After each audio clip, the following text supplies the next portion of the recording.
Biden and Nancy Pelosi are confirming new stimulus checks. Here's the latest news about this. Many people across the country are eligible to receive a $1,400 stimulus check all this month.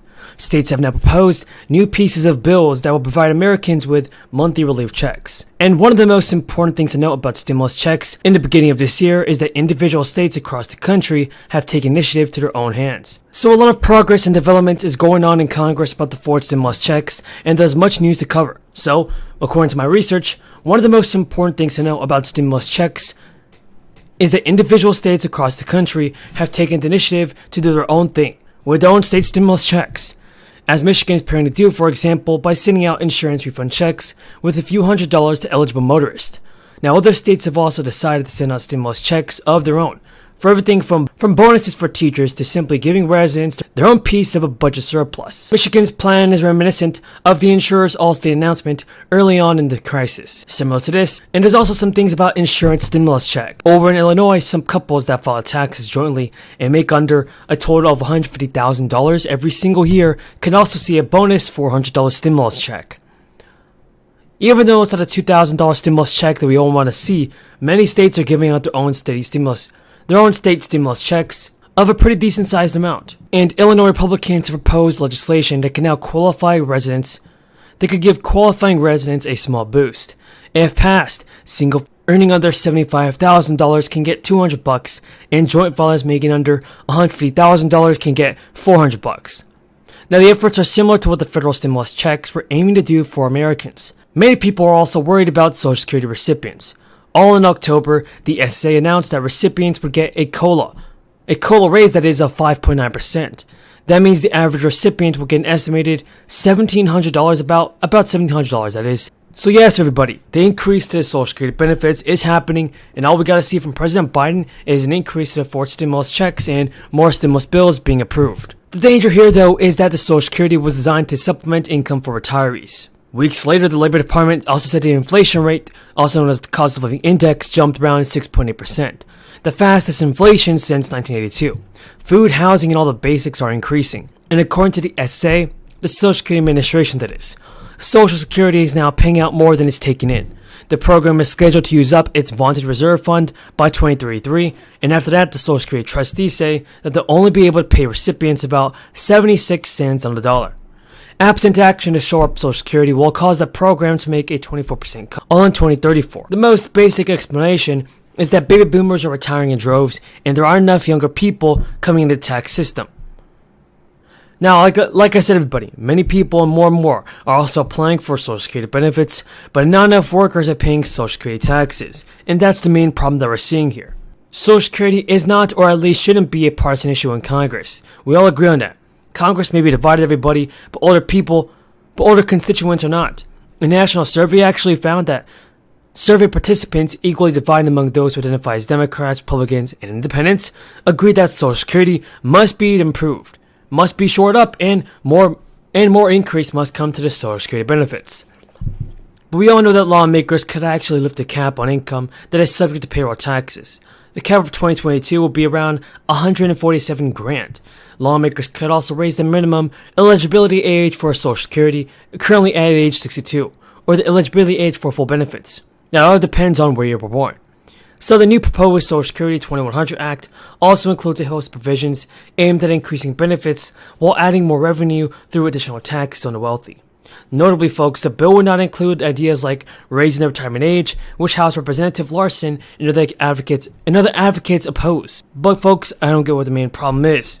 Social Security benefits must be improved and must be sent out. Also, the proposal would also boost benefits, that is, and provide credits to caregivers who take time out of the workforce. It would also raise the benefit age for students up through age 25, and then a 5-month waiting period for disability benefits. So all in all, we can see that a fourth stimulus check of $1,400, or at least $2,000, should definitely be sent out and approved. If you guys agree, then tell me in the comments down below. People regularly ask me to describe that volunteer spirit that we're known for, and I like to tell them it is not just a willingness, but it is an eagerness to fight for faith, family, freedom, hope, and opportunity at home, in our communities, and for our allies abroad.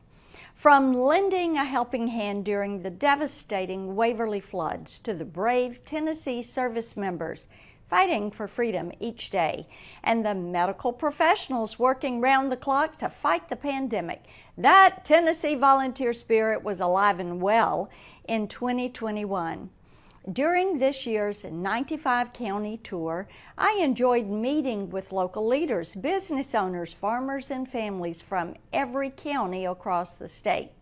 We talked about the issues that matter most and how we can work together to make their communities even stronger.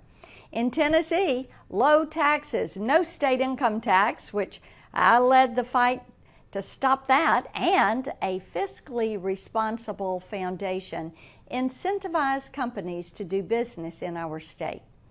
This year, I worked alongside Governor Lee and our dedicated state leaders to prioritize economic development, and I am just so pleased with the goals that we achieved. Ford and SK Innovations' $5.6 billion investment in West Tennessee is really a boon for our economy. That's 5,800 jobs, creating access to more training and workforce development opportunities, and ensuring that production of the next generation of American electric vehicles and batteries happens right here in the volunteer state. We were also pleased to welcome Smith & Wesson to Maryville, and we look forward to partnering with them as we champion the Second Amendment and foster more innovation in East Tennessee. On June 1, 1796, Congress created the 16th state from the area known as the Southwest Territory, and since then, generations of Americans have had the opportunity to call Tennessee home. Okay, in 2 minutes, I'm going to try to give you the highlights of what I was able to accomplish for Connecticut this year. Okay, start the clock. First, we were able to respond to over 500,000 Connecticut constituents who called or emailed the office about what they want from Washington this year. We returned $3.6 million to Connecticut constituents for backlog claims, veterans benefits, Social Security benefits. I spent 4 days walking across the state of Connecticut, talked to hundreds of people about what they wanted me to prioritize as their United States Senator. I was able to win $30 billion in historic funding for the Northeast Rail Corridor. That's going to allow us in Connecticut to be able to reduce the travel time from New Haven down to New York City by almost a half an hour. We were able to get $100 million to help us continue our efforts to clean up Long Island Sound so that more of us can enjoy fresh, clean water in